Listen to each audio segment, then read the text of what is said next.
10 handicap. Follow-up lesson going to show off the SportsBox 3D golf app, which takes the 2D videos you've sent in and turns your swing into this avatar. It is extremely cool, and we can diagnose some of those numbers and details that you see from that app. So we'll dive back into that in a second.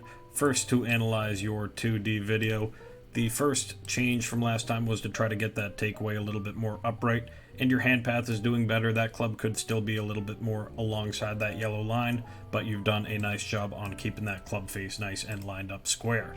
So theme continues as you keep turning and get that club nicely behind you to the top with a good weight shifting transition, which will lay that shaft down and keep things working from the inside.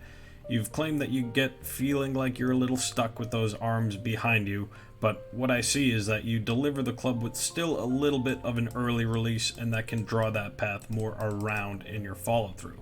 Now there's still that club face being visibly open, which means you haven't quite released it. And the idea that we're going to talk to is about extending your path a little bit more rightward of target while you are releasing the club with your forearms. So it will be more visible from the other side, but I do want to jump back to our app quickly. So let me pull that up again. And here it is from the down the line. We'll do the same from the face on, but the analysis here is we're going to watch the path line or your hand path line drawn from your takeaway, which is the yellow line tracing vertically up on your hands. And as you transition, I wouldn't call it a loop, but the downswing is now a red line in which is slightly over the top of that backswing position.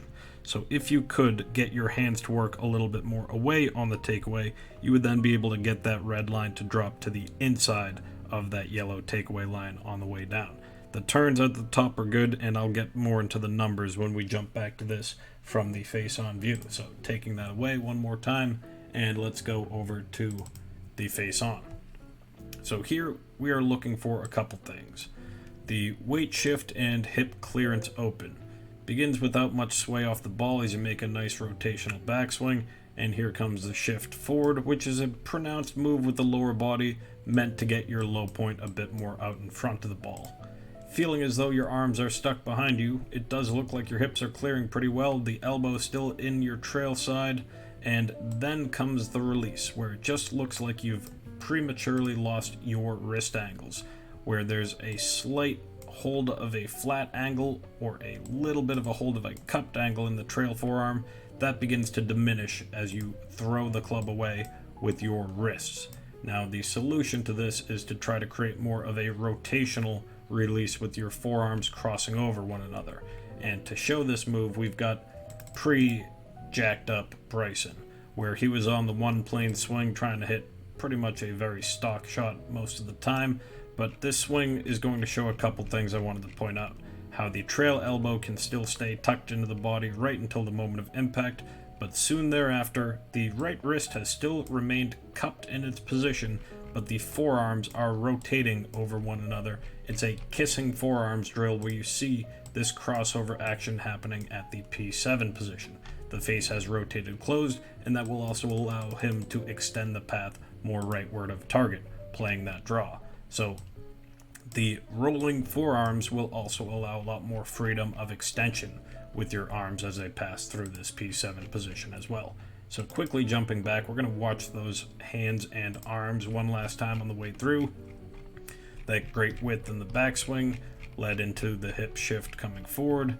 Now with that release, you could get the shaft a little bit more forward by maintaining those angles, trying to block it, but then you can still see that right hand not crossing over, but instead bending your left wrist into a cupped position, and it's not until you get near the finish when you actually try to even begin rotating the forearms and getting that face to close.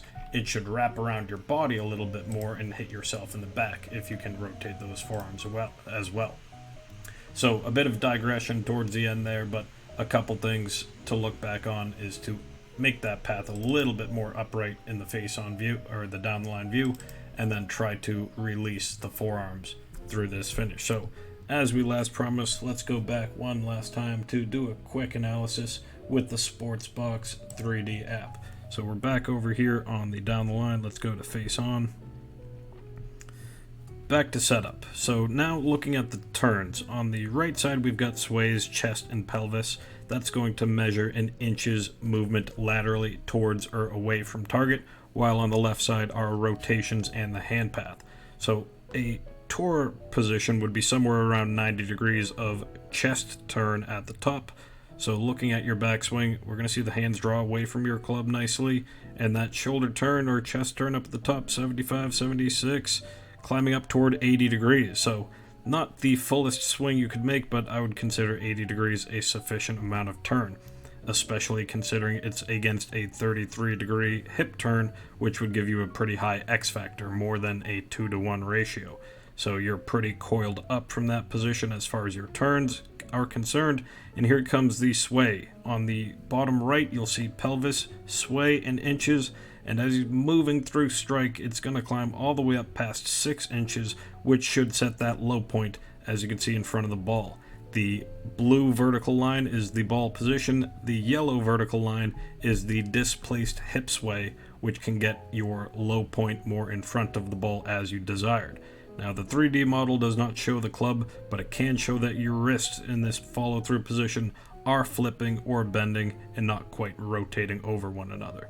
So some good tips to learn there, and really my first try with this app, so I hope it went well and work with this analysis. Any questions, follow up, sendaswing.com.